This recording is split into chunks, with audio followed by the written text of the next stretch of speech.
Wishing you a happy Easter and a happy Passover. We welcome you into Moral Side of the News. I'm John Blim with the WHAS Crusade for Children. I'm joined by a distinguished panel today. Reverend Sally McClain, retired Christian Church Disciples of Christ. Reverend Jason Crosby, Center College. Reverend Clay Calloway, West Louisville Ministers Coalition. And Father John Stoltz, St. Aloysius Catholic Church. We lead off today with your reaction to seeing Donald Trump face felony charges in a Manhattan courthouse this week. He is the first former president to officially face criminal charges. He pled not guilty to 34 felony counts of falsifying business records. So turning to our panelists, let's hear your thoughts. Well, I mean, I think there was a lot of poetic poetry connected with the event that took place on Tuesday, April the 4th. That happened to be the same day that Dr. Calloway, 55 years since Dr. Martin Luther King was assassinated. So that did not go unnoticed. For me, it was a day of great contrast and poetry. I don't want to say I was gleeful. I think that would be sinful to say, and I won't. If I seem that way, I confess in advance for that sin. But you cannot ignore the poetry of it all. I think of Donald Trump, a man who has denied doing wrong in any way. I mean, and in every way, has never confessed to anything. In terms of being wrong, so that is not lost on this occasion. It seems to be that this particular the legality. I won't get into that detail, but the irony is not lost from the fact that here this is Donald Trump. He appeared in court on the same courthouse that he in the early '90s had issued a full-page ad against the Central Park Five. Y'all may remember that. The 5 young men that were wrongly accused of raping a woman in Central Park. And at the time, Donald Trump took out a big full-page ad to condemn the act and condemn young men and demanding the death penalty. It was a very merciless act on his part to condemn these young men that were innocent, but he had condemned them as if they were guilty. So he was drugged to the same courthouse that those young men were drugged to. And then, of course, the cries, you cannot ignore the cries of lock her up, lock her up. That was a chant that was championed throughout his campaign in 2016. Lock her up, with him lead charge for that. It just seems so ironic, and it's also being recently seems like I've heard several sermons on Esther, the book of Esther. It's not lost on the story of Mordecai and Haman, where Haman, of course, clearly built a gallows to hang Mordecai on, but he himself hung on that very gallows that he built for Mordecai. So I see all that poetry going on, all those contrasts going on there. And it appears to be an occasion where justice appears to be served. A man of great privilege. He still benefited from his privilege because he was not handcuffed. He was not mugshotted. Even then, the occasion on Tuesday was an example of a privilege, despite it being an ex-president. He still benefited from privilege by not being arrested like a common criminal. So I think there's a contrast. I think the episode of the appearance of poetic justice was not lost in this occasion, and clearly it's unprecedented in American history. And I think it's a welcome occasion to see justice appear to be served in this case.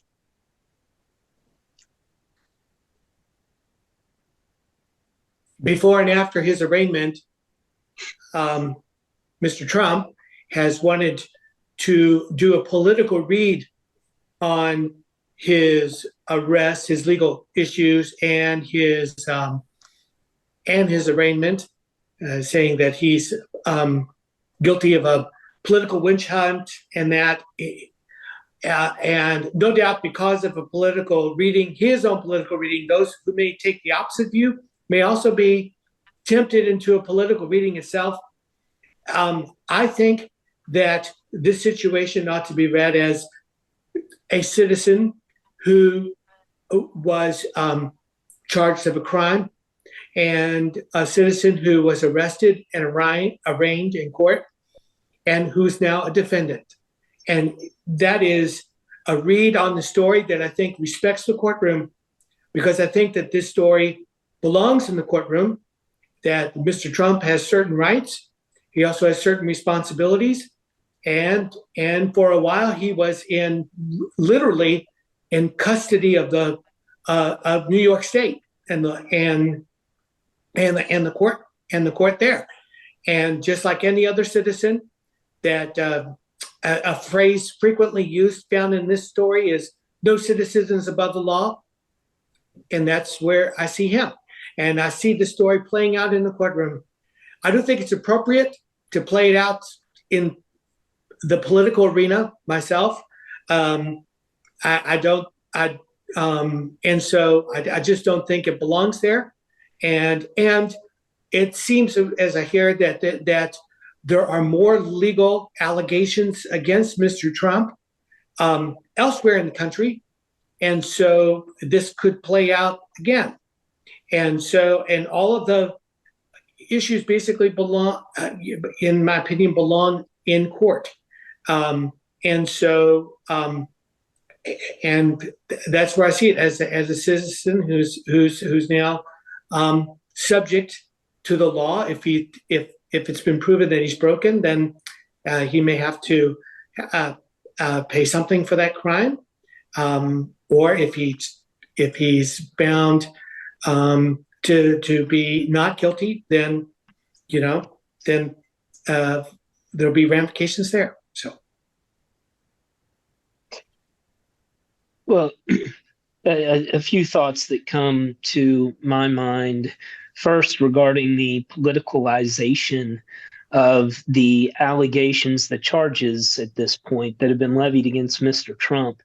If we step back and take a longer view, we will see that there have been people in positions of political power, both Democrats and Republicans, including former presidential candidate John Kerry, who was indicted and was punished for crimes akin to this very one. And so there is a precedent that supersedes political motive for this sort of charge being brought forth. Unfortunately, it's a sad day for our country that someone who did hold the office of the presidency of the United States of America is being charged with these crimes, because we need people in positions of leadership that are able to not succumb to these temptations. And another thought that comes to my mind, second, is the fact that one thing that I think will be made clear, or at least will be presented as this case makes its way forward, and perhaps if it reaches this point, a jury will decide, and this is splitting legal hairs a little bit, but it's very important, I think. And it's a question of whether or not the payments that were arranged and made by Mr. Trump were for personal protection, or if there was political or election advantages that were sought to be gained. I do think that is an important question that will continue to circulate around this issue as it progresses. And I think one problem that Mr. Trump will have is the fact that David Pecker, the president of America Media, was invited to the White House after Trump was in the White House. As apparently, according to reports, for President Trump at that point to express gratitude to Mr. Pecker. So those are the sorts of legitimate legal questions that will continue to surface and be debated as we move forward. A third and final point for me, it's not lost upon me. Clay was mentioning at the beginning, there's some poetry interwoven with this story as it's unfolded this week. The fact that the arraignment occurred 55 years to the day after King's assassination, the story of Esther and Haman, etc. One other piece that comes to my mind is the fact that this is Holy Week, and there has been an attempt to, yoke and put together this arrest with the arrest of Jesus. And I do think it's important to remind people that when the Roman police force encircled Jesus in Gethsemane and disciples picked up a sword and were ready to fight, Jesus said, "Put it down." In contrast to that, the evening after Trump's time in a courtroom in New York, he voiced fighting words at Mar-a-Lago. The distinction between the way in which Jesus Christ responded to. Well, we lost Jason there for a minute. So, Sally, why don't you go ahead? One of the things I think is to look at our leadership and what that means. In living where I live, in the community where I live, there are so many loyal Trump supporters. It is hard to have even a conversation because the loyalty, in my mind, isn't logical. It's almost like a cult following. And the persecution, as he cries that he is the victim over and over again, how difficult that is to say, I don't think so. He was born with privilege. He has been able to do pretty much what he wanted to do. And I cannot believe that they do not have enough evidence to convict, because they would not have done this without that evidence, knowing that they have a solid case, because he would use that to such an advantage. So, the whole thing is how difficult it is to talk around this issue and talk with people about this issue, because you either have to agree or totally disagree. There's almost no in between. So, Jason, you fell off there for a second. Let's let you finish up what you were saying as well. Well, I guess the other thing I would add is that some might say it was poetic justice that I did fall off as I was trying to make that point.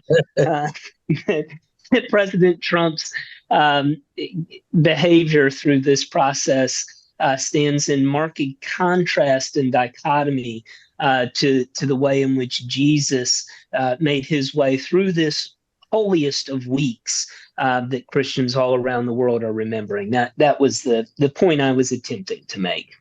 And Jason, I'm glad you came back, because I was waiting to say amen to that point. I think that no one has been more antithetical to the example, the cause, the principles of Christ as Donald J. Trump has in serving in public office.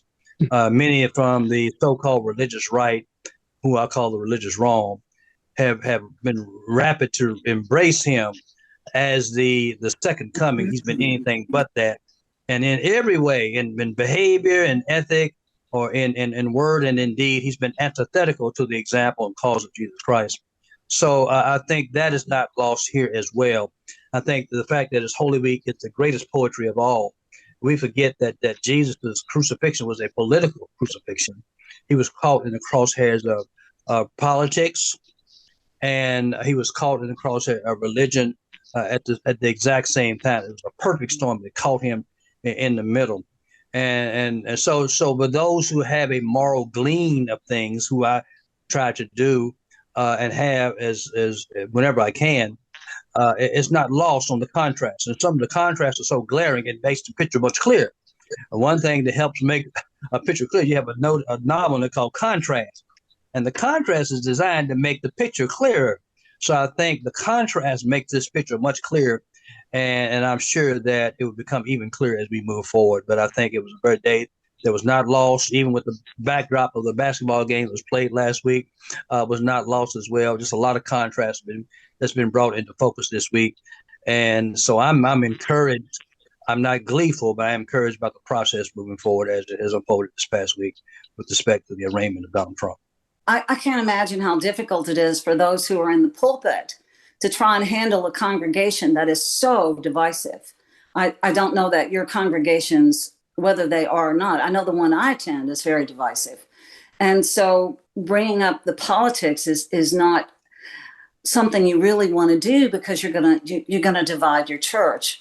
And I think that's very unfortunate that that Trump is seen in that kind of light. My father, who was, I think, one of the only Republicans in Shelby County many years ago, would never, ever have voted for a man who had any sort of relationship with a porn star.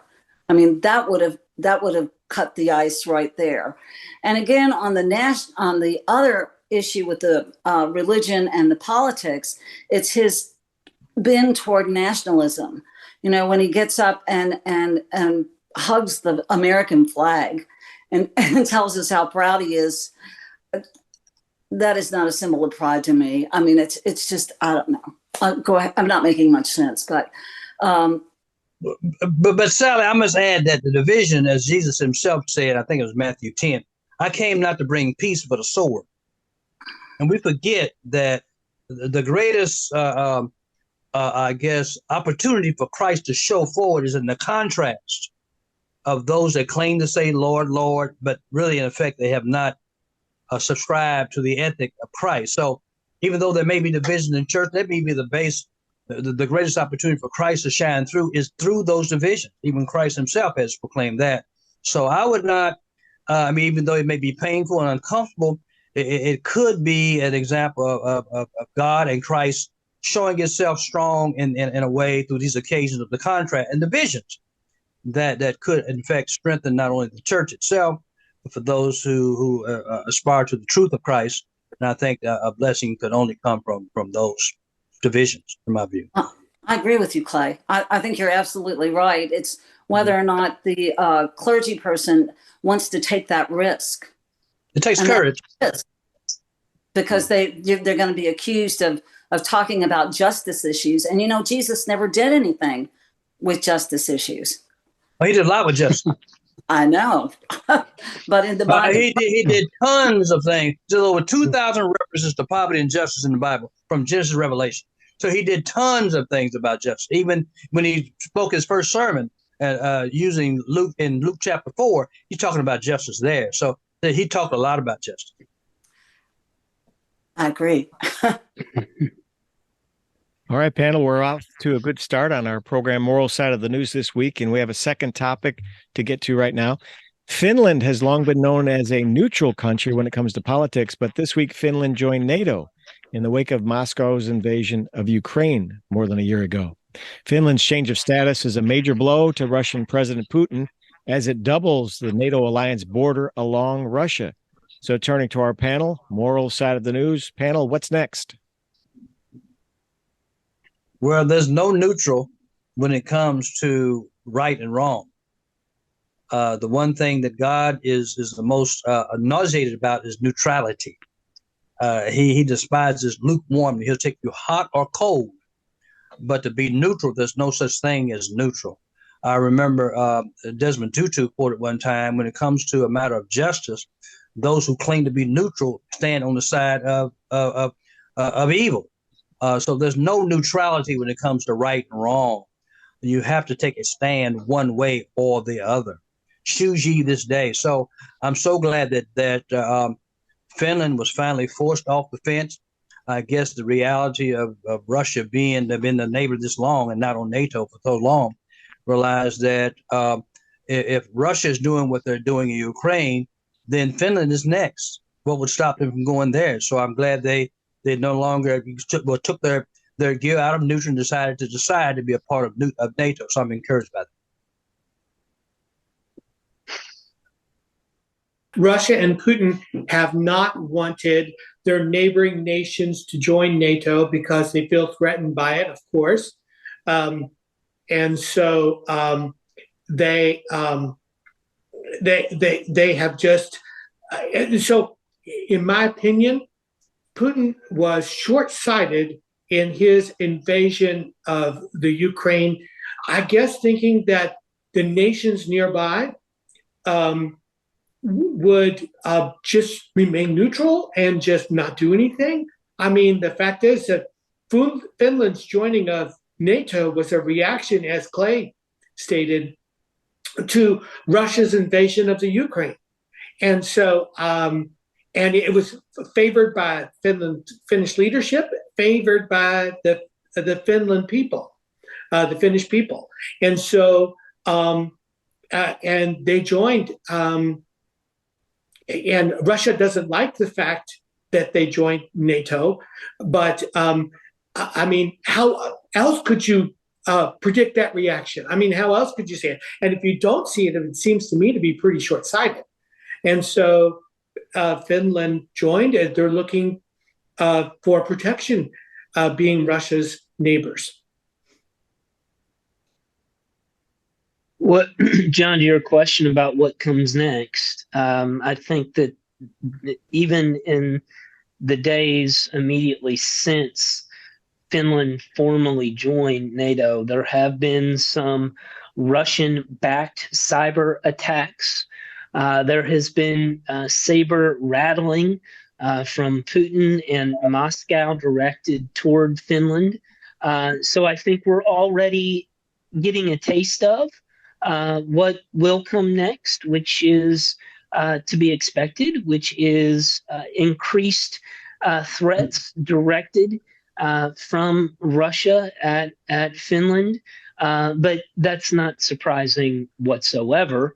And as has already been mentioned, Finland joining NATO is a very reasonable and logical next step as the neighboring country to Russia with the longest continuous border, some 800 plus miles, which now doubles NATO's borders with Russia. I'm not exactly sure how it was calculated that something like this would not happen. The next domino to fall beyond Russia is whether or not Sweden will be accepted as a member of NATO. There are a couple of NATO countries that have objected thus far to Sweden. Turkey and another NATO country have put up some obstacles to Sweden joining, but I suspect that might be coming as well. All that's to say, with Finland joining, with Sweden perhaps joining soon, with the Western world coming behind the Ukraine the way in which it has, it's very evident that if Russia thought that invading Ukraine and invading Crimea in 2014 would fracture the Western alliance, would fracture NATO, would drive a wedge between Europe and the United States, the opposite has clearly occurred. Prior to this invasion, and especially during the Trump administration, there was real reason to think that NATO alliances were about to come untethered and at least were frayed. At this point, there is no doubt that the allegiance between NATO countries is stronger than perhaps it's been since the inception of NATO. And as a resident, a citizen of the United States, that's one thing I can thank President Putin for. A stronger European force helps the United States because the more they do self-protection, I think the better it's going to be for all of us. And it doesn't put the United States as the only one who's going to Ukraine. So I think that advantage of having as many of the nations join NATO as possible in Europe even makes it stronger for us to be able to be of assistance. One thing. Oh, sorry, Clay. Just quickly, one thing I would add that I did not know until this week is that Finland is one of the few countries that still has a conscription army. And currently there are nearly 300,000 Finnish soldiers that have been through conscription that can be called into service.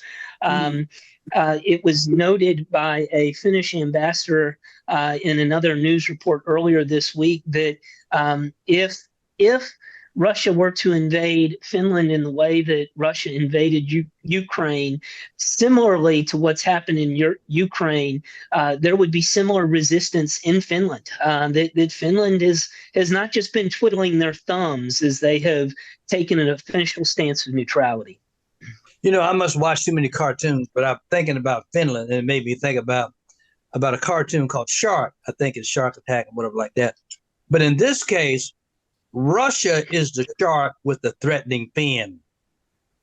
that is the predator that is approaching Finland. And I think the threat of the fin of Russia as a shark probably awakened them to rally around joining NATO, so they can so they might survive the attack of the shark's fin that may be imminent in their approach. Maybe I watched too many cartoons again. You got kids in your house, Jason, I'm sure, but anyway, that just popped in my mind for some reason, and I think they were awakened the court.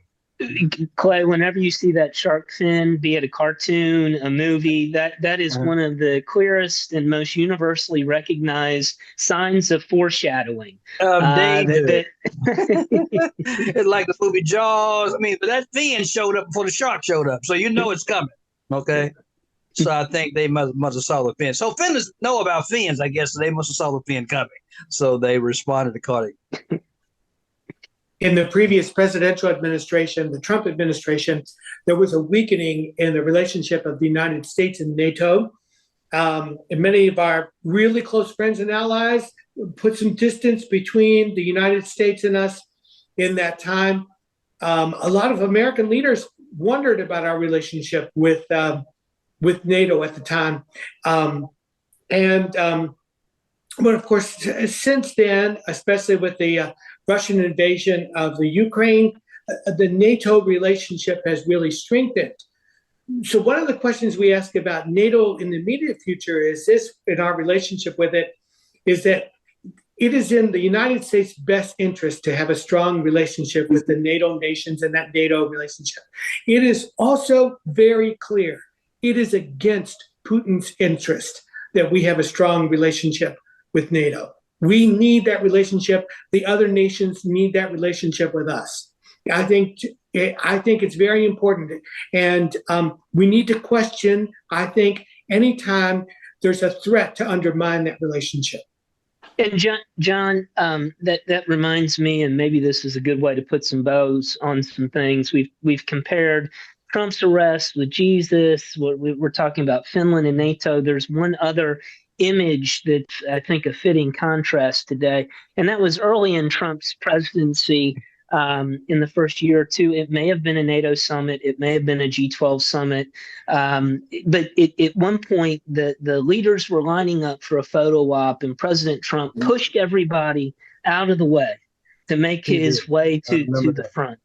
I remember for NATO to join this week, and then for the pictures of Trump to come out from the courtroom. I like that. That's the poetic justice, perhaps, that we talked about at the onset of our gathering today. And that brings to a close a good way to summarize this episode of Moral Side of the News. Thank you to Jason Crosby, Clay Calloway, John Stoltz, and Sally McClain. You, as a viewer and listener, can catch this program again on YouTube. Just go there and search for Moral Side of the News. So happy Easter and happy Passover, panel, from all of us here at Moral Side of the News. We'll see you next week. In just a few months, we'll celebrate the 70th annual WHAS Crusade for Children. And there's something special. You could win a kitchen full of GE appliances. Just go to WHAScrusade.org and purchase a raffle ticket to win a kitchen full of GE appliances.